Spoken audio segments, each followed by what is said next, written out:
Regina, apa kabar? Baik, Bang Andi. Baik, terima kasih sudah memberikan penghiburan buat kita di tengah situasi dan kondisi pandemi. Iya, terima kasih. Lagu apa tadi yang dinyanyikan? Joy to the World, Bang Andi. Joy to the World. Iya. Jadi ini kenapa lagu yang dipilih? Seperti judul lagunya, Joy to the World, artinya kebahagiaan untuk dunia. Saya berharap dengan saya membawakan lagu ini bisa memberikan kebahagiaan untuk yang menonton semua. Itu tadi Regina Handoko dengan lagu Joy to the World. Jadi ini memberikan semangat bagi kita semua. Memang situasi dan kondisinya sulit, tetapi hati ini harus selalu bergembira, harus selalu bersemangat, dan harus terus berpikir positif. Iya, terima kasih Bu Vera. Ya, salam Bang Andi. Iya, terima kasih. Silakan duduk. Terima kasih. Anda ini satu rumah dengan orang-orang dengan gangguan jiwa. Betul Bang Andi. Satu rumah. Satu rumah. Jadi kami tinggal seatap. Satu atap. Iya, betul. Anda bersama keluarga. Saya dengan keluarga. Berapa anak? Anak saya 2, perempuan dua-duanya. Iya. Dan Tuhan percayakan saya 6 anak. Jadi 8 anak. Oke. Dan tinggal bersama dengan 71 wanita ODGJ. Tunggu. 71 itu orang dengan gangguan jiwa. Gangguan jiwa. Satu aja saya udah nggak bisa bayangin. Ini 71. Iya, betul Bang Andi. Oke, tapi Anda sehat? Sehat, luar biasa. Bukan bagian dari 70 plus 1 ini bukan ya? Baik, maaf bercanda, tapi saya nggak bisa membayangkan bahwa Anda bisa hidup bersama-sama dengan 71 orang dengan gangguan jiwa. Ini tadi Anda bilang perempuan? Perempuan. Semuanya perempuan? Semuanya perempuan. Udah berapa lama Anda hidup dengan orang dengan gangguan jiwa ini? Sejak bulan Oktober tahun 2011 sampai saat ini, berarti 9 tahun. 9 tahun? Iya. Tunggu, Anda nggak keberatan hidup bersama 71 orang dengan gangguan kejiwaan?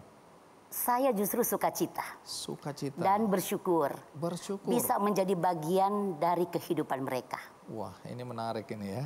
Saya satu orang aja kalau bisa saya menghindar. Ya, hampir semua orang kalau ketemu orang dengan gangguan jiwa kalau bisa menghindar.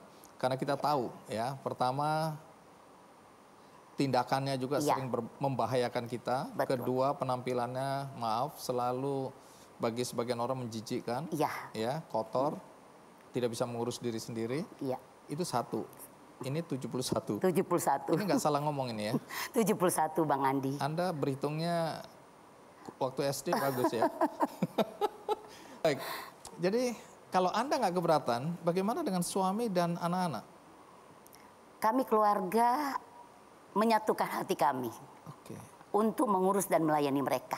Jadi suami maupun anak-anak tidak ada yang keberatan? Tidak ada yang keberatan. Bahkan awal saya mengurus dan melayani mereka, saya minta konfirmasi dari anak-anak. Oke. Karena bagi saya keluarga inti itu adalah hal yang terpenting untuk kita melakukan sesuatu. Ya, jadi anak-anak bisa kita ajak untuk bisa berbicara bagaimana orang tua punya kerinduan untuk melayani ODGJ. Oke, stop sampai situ. Itu katanya awalnya keberatan. Saya memang keberatan. Kenapa? Saya memang tidak mau. Kenapa? Karena saya berpikir seperti tadi Bang Andi katakan, ya stigma orang tentang mereka, dan mereka jorok, bau, dan bisa saja mereka berpenyakitan karena mereka tinggal di jalan. Tapi suami saya selalu ulang ke saya, tanya, apa responmu? Apa responmu? Jadi akhirnya saya terusik juga. Saya akhirnya berpikir, kayaknya ini beneran ini dia. Karena bukan hanya sekedar wacana, diulang. Serius? Iya. Pada akhirnya saya berdoa Bang Andi. Saya katakan, Tuhan, jika ini yang Engkau mau untuk kami keluarga lakukan, berikan saya peneguhan, bukan dari orang lain. Ya, karena kami akan ambil ODGJ, akan tinggal bersama dengan kami keluarga. Berikan saya peneguhan melalui kedua anak saya. Anak saya waktu itu kelas 3 SMA. Berarti sudah bisa diajak ngobrol Bang Andi. Jadi mau minta konfirmasi nih. Konfirmasi. Ke Tuhan melalui anak-anak ini. Betul. Terus apa yang Anda lakukan? Dan kami selalu ada semacam mesbah keluarga. Dan saya sharing ke anak-anak saya. Tapi sebelum saya ngomong kepada mereka tujuan kami untuk urus mereka, saya takut-takutin mereka Bang Adi. Saya katakan ke mereka. Apa yang Anda sampaikan? Ya, ODGJ itu bisa berbuat arogan, ya, bisa menyusahkan, menyulitkan kita. Dan saya katakan ke anak saya, tidak ada hukum positif terhadap mereka. Jadi Anda ini menjelaskan tentang risiko-risiko. Risiko. Dan semuanya jelek lah ya, tanda kutip ya. Tanda kutip pasti jelek. Karena bagi saya, Bang Andi, saya mau pengaruhi. Supaya? Supaya anak saya tidak mau, menolak. Karena hati kecil Anda sebenarnya menolak. Saya menolak. Jadi bisa dikatakan saya menakuti mereka. Terus saya bagaimana katakan, reaksi mereka?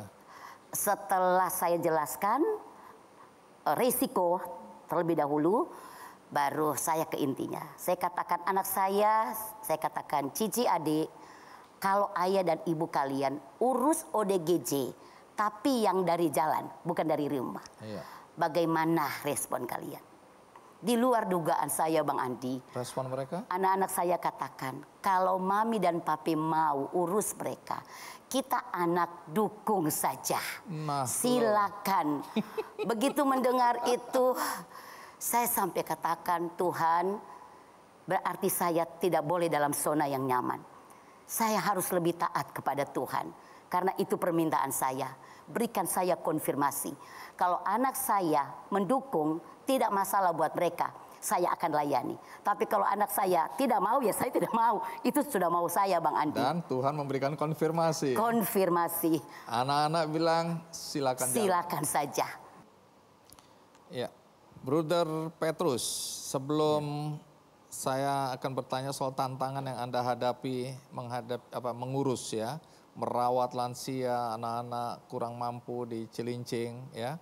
Dan saya dengar banyak sekali aktivitas di sana dan juga saya kurang paham. Tadi Anda bilang Anda menemukan kebahagiaan ketika berada di antara orang-orang miskin. Ini sesuatu yang aneh. Nanti Anda jelaskan mengapa seperti itu ya. Tapi saya ingin kembali ke masa lalu Anda ini. Jadi Anda ini berasal dari mana sebenarnya?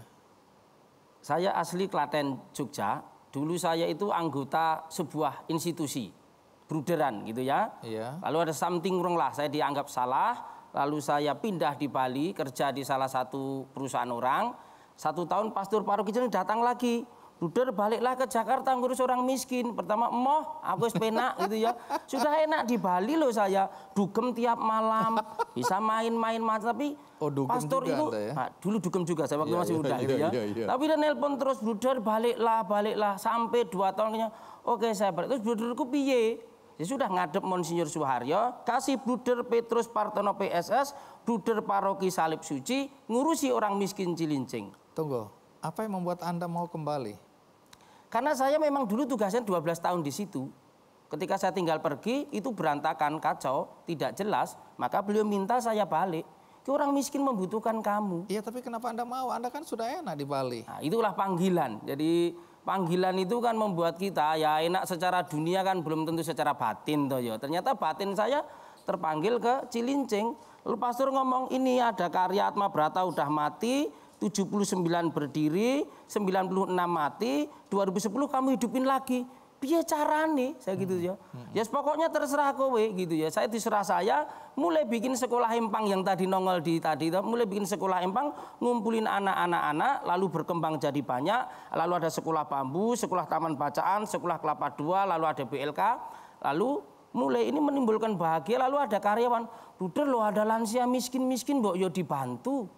Kowe gelem nangani, mau, ya udah kalau mau mari. Nah, baru karyawan kunjungan ke rumah, mulailah karya untuk lansia itu. Ternyata lansia itu menggembirakan sekali. Jadi mereka punya tingkah laku, ketika kita kunjungi, kita ajak ngomong, mereka cerita betul. Kadang kalau ngomong sampai tua nggak selesai-selesai. Kita dengerin aja sampai stres. Tapi ya karena itu hidup mereka. Lalu mulai ditangani, didengarkan, lalu mulai 1, 2, lalu mulai jadi banyak sekali. Ada masalah, 5 orang lansia sakit bareng-bareng, yang 2 punya rumah, 3 nggak punya rumah.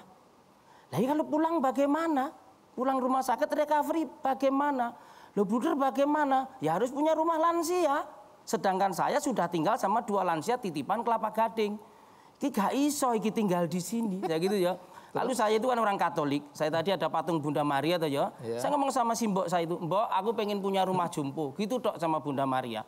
Itu jam 6 pagi Pak Andi. Kok jam 12 siang ada yang nelpon saya loh.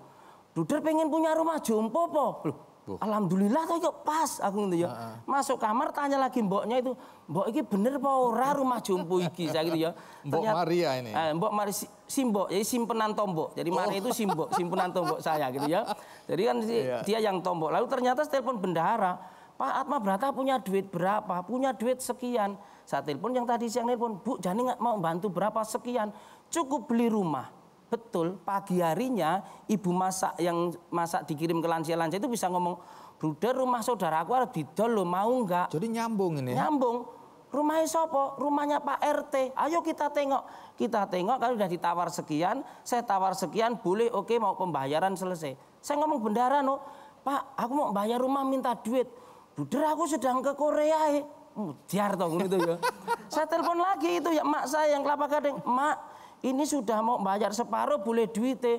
"Bruder, di atas 200 juta izin Bapak Uskup." Mudar tenan toh janji bayar baru. Ya rumit ini ya. Akhirnya saya itu punya BB, tak BB mak saya, "Mak, pokoknya bantu titik. 3 hari terkumpul so bayar rumah itu.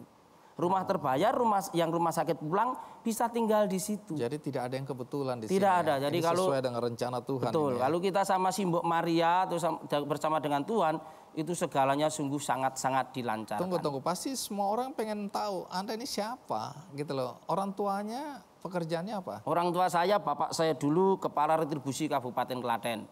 Ibu saya punya toko kios di kampung. Dan mereka juga tani. Jadi mereka... Anda berapa bersaudara? Saya 5 bersaudara, anak nomor 5. Terus kenapa Anda ingin jadi bruder? Jadi saya masuk seminari, jadi lulus sekolah SMA kan masuk seminari. Pengennya jadi pastor, tapi ternyata bentuknya nggak cocok jadi pastor begini gitu ya.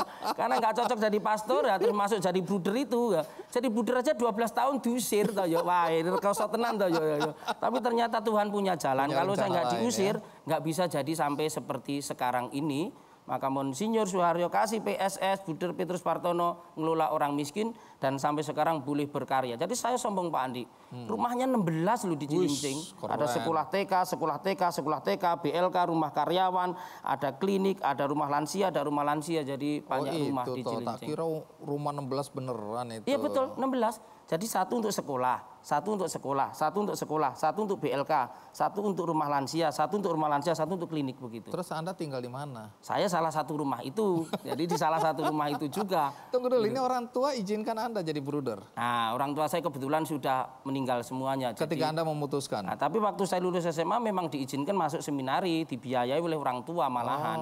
Orang tua saya waktu biayai masuk seminari mahal loh, jual tanah 10 tahun loh.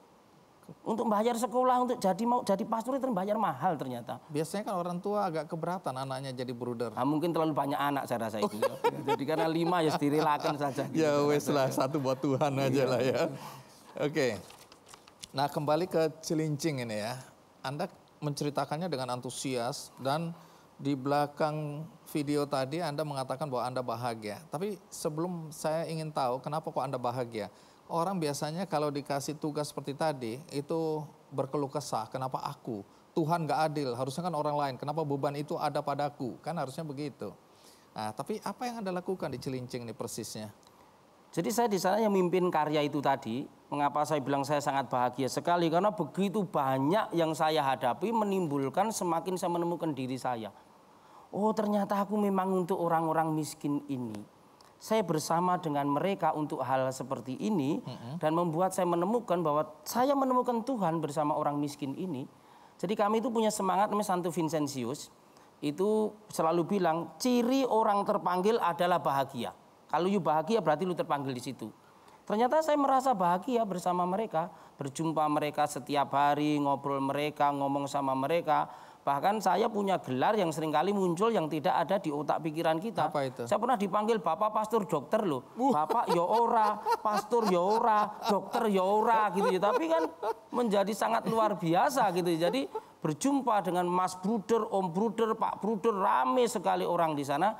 Itu membuat saya boleh berbahagia bersama warga yang ada di sana. Baik, itu tadi kan udah cerita nih banyak sekolah ini lansia. Tapi saya dengar ada kegiatan-kegiatan sosial lainnya yang Anda lakukan di sana ya? Tentu Apa aja misalnya? masa pandemi ini adalah masa yang paling baik untuk terlibat. Maka saya bersama karyawan, karena sekolah itu kan nggak bisa tiap hari masuk. Iya. Guru-guru harus punya kewajiban untuk apa? Berani, karena kami itu saya bersyukur, saya punya banyak emak. Kalau Bunda Mari kan simbok, kalau ibu kan simbok saya yang sudah meninggal, kalau emak itu ya donatur-donatur yang bantu Atma Brata. Jadi saya, mak butuh ini, mak butuh ini. Gitu. Siapa ya. emak-emak ini? Emak-emak itu ya orang-orang yang punya duit gitu ya. Orang-orang punya duit itu ya pokoknya saya panggil emak. Jadi kalau emak itu kelas 1, kalau ibu baru kelas 2 gitu ya. Emak itu kelas 1 ya. Emak gitu ya. Jadi misalnya orang ngirim Bruder butuh apa? Butuh Indomie berapa? 200 dus, kirim 200. Lah guru-guru ini tugasnya tiap hari keliling ke rumah-rumah karena kan tidak bisa kumpul orang miskin. Guru-guru ini dibayar atau relawan? Dibayar. Jadi Atma Brata itu sombong. Ush. Kenapa sombong? Ini karya sosial, karya yang memang tidak ada sumber dana, tapi karyawan dibayar secara profesional. Jadi UMR lah misalnya gitu ya. Menghargai mereka. Kenapa? Kalau nggak dibayar, mereka pasti nggak bisa nyekolahin anaknya, nggak bisa macem-macem. Ada berapa sih orang yang aktif di situ? Ada 35 orang. Oke. Jadi kami BLK itu paling unik juga, ada 4 volunteer dari Perancis. Oh iya? Ada juga di Cilincing. Jadi satu rumah lantai 2 itu untuk BLK volunteer Perancis ngajak BLK itu Balai Latihan Kerja untuk anak umur 17 sampai 24 tahun yang ada di daerah Cilincing yang tidak sekolah, putus sekolah, belajar di situ juga.